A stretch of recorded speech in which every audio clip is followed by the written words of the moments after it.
Ouais,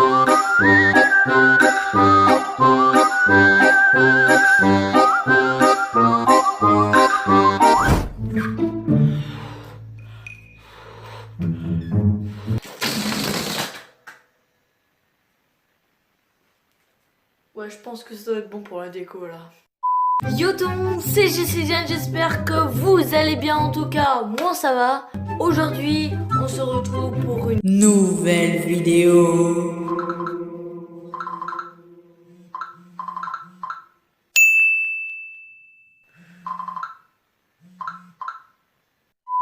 Bon, du coup, je disais, aujourd'hui, je vais faire une... C'est pas possible là.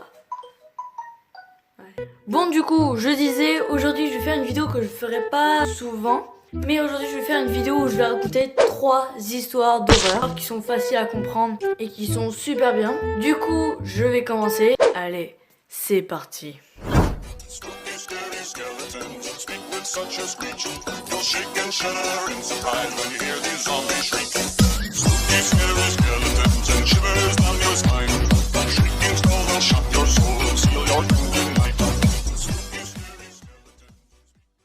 Bon, du coup, pour cette première histoire, je vais vous parler d'une histoire qui est plutôt courte, mais qui est plutôt effrayante. La première histoire sera la gardienne en danger. Il y a une jeune fille qui est économisée pour l'université et elle a commencé à surveiller la maison d'un voisin en échange de l'argent. Le voisin, il lui demande d'arriver à 19h. Une heure après être arrivée à la maison, elle reçoit un appel téléphonique. L'homme au bout du fil lui dit que si elle ne sort pas de la maison, il la tuera. Elle raccroche et regarde sur l'afficheur, mais la personne qui téléphone utilise une ligne privée. 30 minutes plus tard, elle reçoit un autre appel et lui dit « Si tu ne sors pas bientôt de la maison, je te tuerai ». Il lui répète de sortir de la maison maintenant ou il la tuera.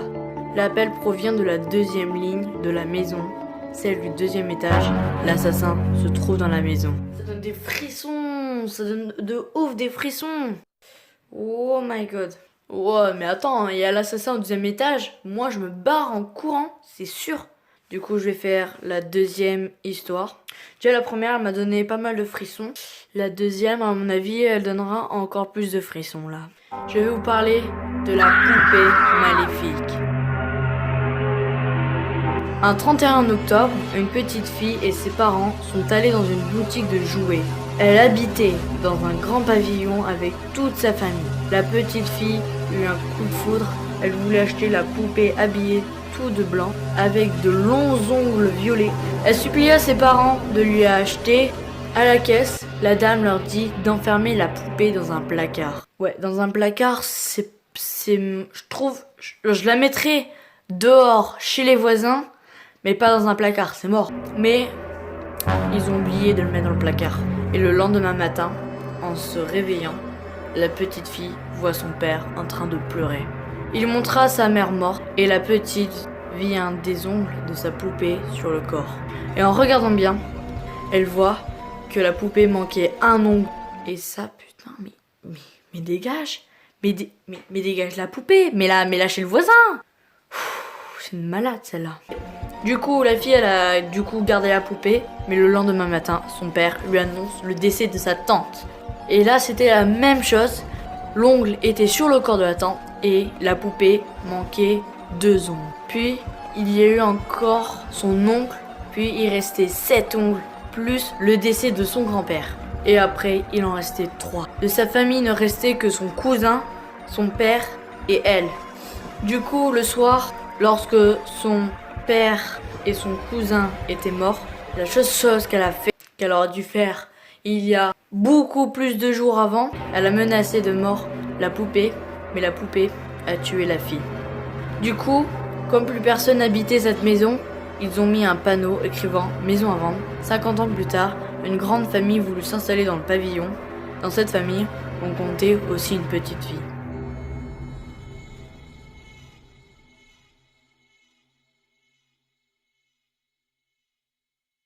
Ouh, les frissons, punaise. Attends, ça veut dire que là, la fille elle a acheté une poupée. Pendant 10 jours, elle a dit « Oh, mais c'est pas grave, on va la laisser. On va laisser tuer toute la famille. » Et au final, elle meurt. Super. Mais du coup, il y a une autre famille qui s'est installée. Et cette fois, il y avait encore une petite fille qui a repris une poupée. Et voilà, c'est le cycle de la vie, voilà. Bon, du coup, on va passer à la troisième histoire. Du coup, la troisième histoire sera le miroir.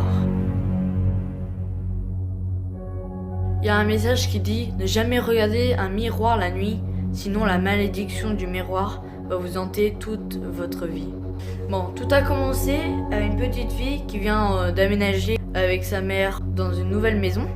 Et sa mère lui a mis un miroir dans sa chambre.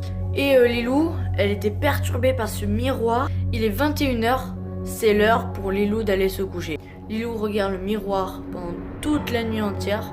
Pendant la nuit, il y a eu de drôles de bruits qui a fait réveiller Lilou. Et elle va voir dans le salon, rien. Dans la cuisine, rien. Dans la salle de bain, rien. Elle a cherché partout et toujours rien. Elle retourna dans sa chambre et elle voyait le miroir qui avait changé de couleur. Elle fixa le miroir comme si elle ne pouvait plus le lâcher, qu'elle pouvait regarder que ça. C'est le lendemain, Lilou elle se réveille et elle change de comportement. Elle va à l'école, sa mère va travailler et elle reçoit un appel disant « Allez vite chercher votre fille, il se passe quelque chose de grave. » Du coup, la mère elle avait super peur, elle a pris la voiture directe et elle est voir sa fille. La directrice lui dit que sa fille a eu un comportement irrespectable. Elle aurait étranglé un de ses camarades qui a dû partir aux urgences et il serait mort juste quelques minutes plus tard. Elle aurait aussi menacé de tuer une de ses meilleures amies et juste après, elle aurait planté la pointe de compas au niveau de son cœur. Elle l'avait aussi gravé sur le corps « Vous allez tous crever ».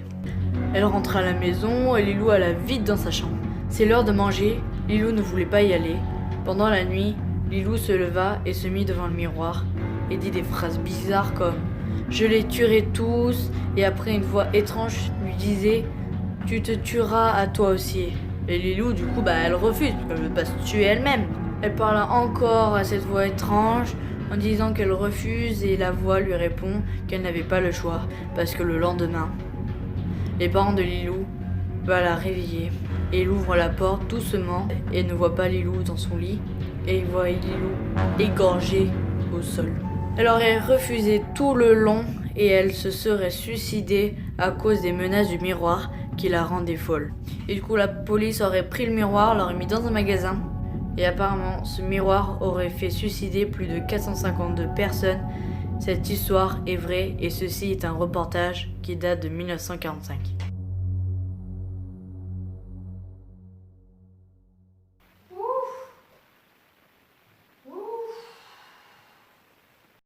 C'est la plus effrayante des histoires que j'ai jamais vues. Bon du coup c'est la fin de cette vidéo, j'espère que ça vous a plu. N'hésitez pas à aller voir mon Insta, le lien est dans la description. Dites-moi dans les commentaires si vous voulez que j'en fasse plus, des vidéos où je raconte des histoires d'horreur et tout. Du coup n'hésitez pas à bombarder la barre des likes, à vous abonner et je vous dis à plus pour une prochaine vidéo. Ciao.